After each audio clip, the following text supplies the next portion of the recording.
The British people are fed up with immigration, apparently. That's according to our poll numbers. 54% of respondents to our GBNews People's poll think that immigration to the UK is too high. That's after they were presented with last year's net migration numbers, which you'll all remember we revealed to you about a week ago now, which were staggeringly over 500,000. 13% agree with the current level, whilst just 4% of respondents said the level of immigration was too low.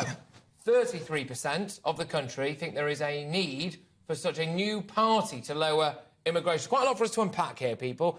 That rises to 57% of people who think there's a need for a new party, this is, to be tougher on immigration. 57% of people who voted Leave back in 2016 think that that is the case. Right, so I thought this opens up the opportunity for a whopping great big immigration debate. So, is immigration a good thing or a bad thing for this country? With me now in the studio is Henry Bolton, international security and border control expert, and Dennis McShane, former Labour Minister for Europe. Both of you caught a lot of controversy in my inbox here, but crucially what it means is that people can't take their eyes off either of you when you're on. So welcome back to the fray. I'll start with you, Henry Bolton. Is immigration a good thing at these levels for Britain? You know, Patrick, it's really awkward because at this level, no. And with the total lack of planning and strategy and methodology for managing this effectively, no. Without supporting local government, policing and all the services, no. Is a certain amount of managed immigration, of qualified people who can contribute to the economy usefully, is that a good thing? The answer is yes. But, you know, I was actually having a discussion with somebody in the pub last night, and it was a sober conversation. But you don't justify yourself to me, right? But it was a rational conversation. But the other opinion was that, you know what? There are 8 billion people out there. Yeah. Many of them will try very hard to get here, and we should reward their effort. If they're that determined to come to the UK, we should open our borders to them.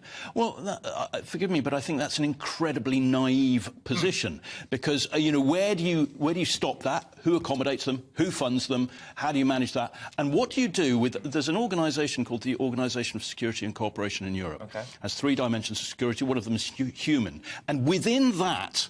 they recognise that if social and contextual change for communities is too rapid for people to adapt to, you will have tension leading to quite possibly conflict. Well, and we need to avoid that. I'm going to come on to that, the idea of tensions potentially leading to conflict. But, Dennis McShane, I'll bring you in now, because I see straight through you, Dennis. You want mass immigration at record levels, trapping people in the lower economic sector of society so that they all go out and vote Labour. You're farming for votes.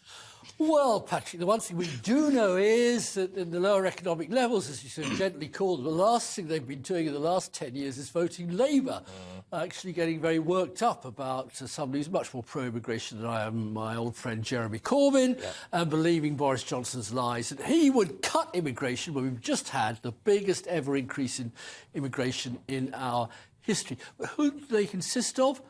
They consist of Ukrainians. We're all saying we want to help Ukrainians. In the 1930s, we didn't help Jews. They all went to America, from Germany. They all went to America and made America much richer. We put up big notices saying we're full up, our professions are overcrowded, we mustn't let any German or Austrian Jews come into this country.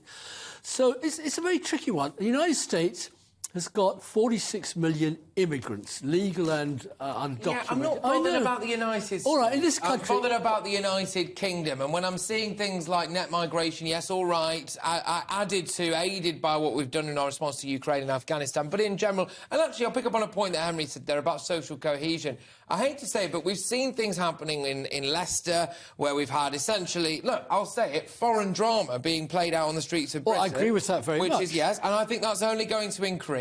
And also, unfortunately, we are seeing things like we reported on exclusively earlier about diphtheria amongst some asylum seekers here. Yes. It's only going to fuel social tensions, in my view. I don't disagree with it. I didn't actually disagree with anything that Henry says. Quite unusual. Yeah, I'm sorry about this agreement. So he obviously goes to the wrong kind of pubs. Every time I go to a pub and talk about immigration, they throw me out after about 3 minutes. But that's where I started in politics. There was a man called Enoch Powell who wanted to repatriate Rishi Sunak's parents and Suella Braverman's parents and created a firestorm around immigration that, in some extent, has never subsidised. I worked 15 years as an immigrant in Switzerland. 27% of the immigration of the Swiss population are immigrants. So you're going to see in a couple of hours some star players, immigrants from Kosovo and Albania, playing for Switzerland. I hope they thrash the Serbs. Now, you know, what are we supposed to say to all of that? You saw what happened to the Queen's lady in waiting the other night. Henry, I can see Richard get involved. Now, I just want to talk about the fact that there's been a fundamental lack of planning. I suspect that 54% of people that we can see on our screens there who say that UK net migration is too high, if they could see that there were GP practices for them, places for their kids to go to school and houses for them to live in, then that number might be lower. 54% of people wouldn't necessarily think that immigration was too high. I think there's two things that need to be done. One is that we need to reduce what the European Union calls illegal migration. Frontex, their frontier agency, calls it illegal migration. What is coming over the channel, they call illegal. So I'm just going to use European Union terminology for those Europhiles around.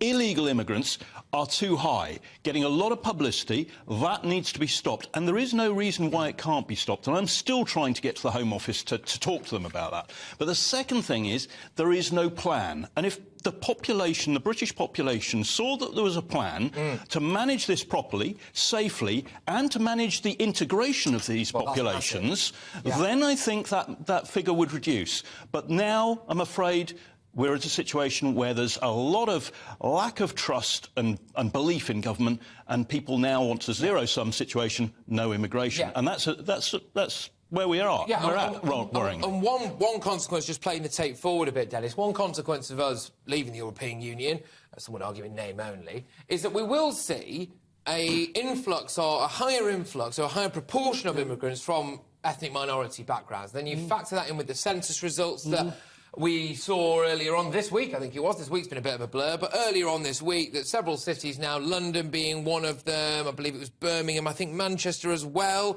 where there was white people were in the minority.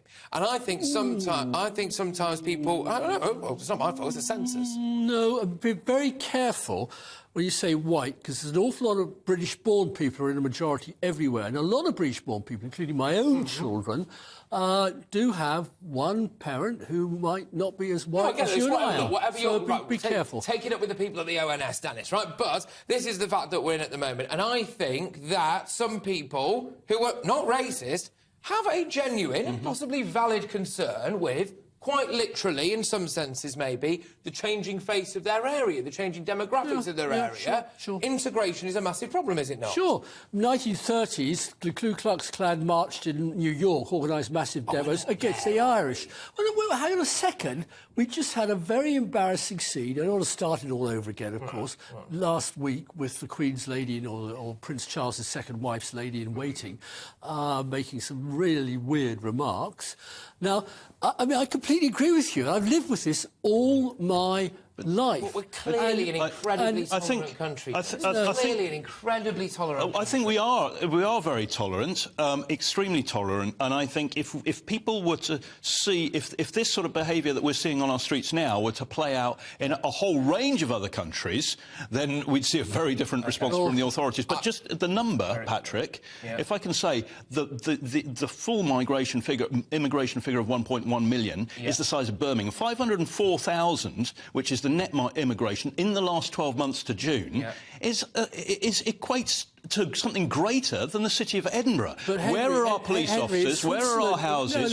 Who's funding it? Where are our nurses? Where are our doctors? They're keen to come here. The government's just imported, I don't know, 1,000 or more Indonesians, for God's sake, to work picking fruit, bringing them, making them pay 5,000 quid to come here, and then booting them out after 6 months. But then the taxpayers getting walloped left, right. Correct. But both of you, that was good. Thank you. But we have to move on.